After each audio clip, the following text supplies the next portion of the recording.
Hello, my name is Indira and today I'm here the presentation.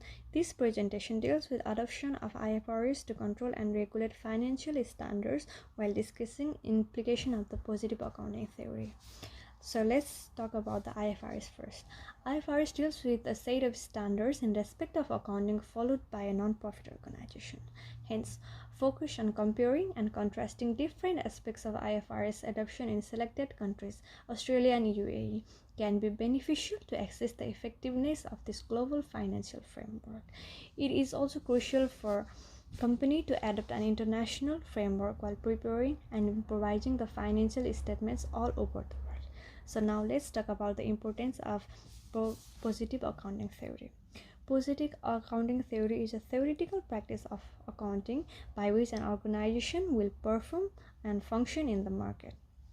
It helps to amalgamate the economic consequences along with other theories of security market. It helps to broaden the spectrum for all accounting policies for an organization in preparing the annual financial statements. It also attracts various investors and stakeholders to make an influence in terms of investments in the organization. Furthermore, it helps to achieve the financial goal by taking an accounting procedure in an organization. Lastly, it can be concluded saying that the inclusion of the positive accounting theory helps in fostering profit margin in respect of corporate growth in the market. So it was all about the IFRS adoption and the importance of positive accounting theory. And the further presentation is given by my friends. Thank you. Thank you, Indira. So, hello everyone. I'm Ganesh Neupane, student ID KTM 2124. So, I am here for group presentation of accounting theory and current issues. So, I'm here to talk about reason and transitional issues. So, first of all, reason for national accounting body to adopt IFRS in Australia. So, first is hassle-free financial transaction. So, in this, proper maintenance of financial reports with cost-efficient management. So global expansion, business expansion. So cost efficient measure in preparing increase the potential of foreign exchange on a large scale. So in UAE, there is a managed GAAP gap, absence of proper accounting standards, need of smooth financial policies. So lack of proper legal and economic structure. So transitional issues faced by two countries, Australia and UAE, are first Australia. IFRS adoption posed financial risks on the business organizations.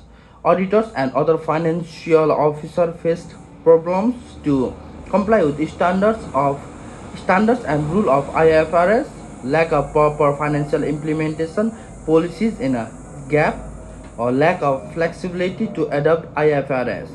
So in UAE, there is a differentiating financing culture of UAE, absence of a proper regulatory measures, absence of national GAAP in UAE, and most of the family owned business in UAE have not followed proper IFRS guidelines. So thank you. So my friend Saru Karke is coming next to give our presentation.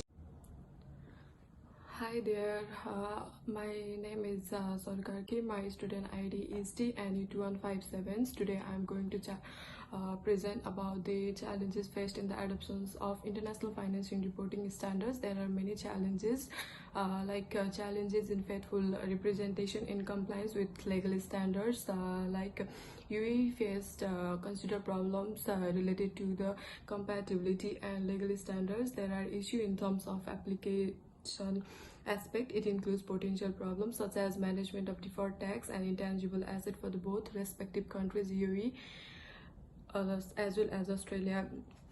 Another challenge of related to the proper maintenance and implementation of a specific time bound, the issue related to the understanding of milestones, governing framework and accounting standards, and the benefit associated with adoptions of IFRS are there is significant benefits related to the adoptions and interpretations of IFRS within the Australia enjoyed by the both private and public entities with effect of international financial reporting standards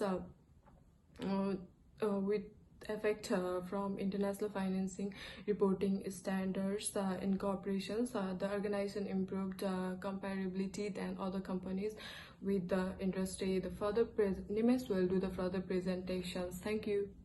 Hi everyone, my name is Nimesh Kaur and my student ID is EMB24291. Now I'm going to discuss about the differences and similarities between UAE and Australia in the adaptation of IFRS and other factors. Australia faced initial challenges in terms of the management operations of the business in context to accounting reporting in the significant areas. Furthermore, with the effective integration of IFRS within the Australian economy, the scope and scenario for the publicly listed Australian companies improved. On the contrary, UAE significantly faced problems related to the management and procurement of valid information and knowledge and remained dependent on external auditors and other staff. UAE significantly faced problems in better understanding of the legal standards, frameworks, and the objectives of this principle.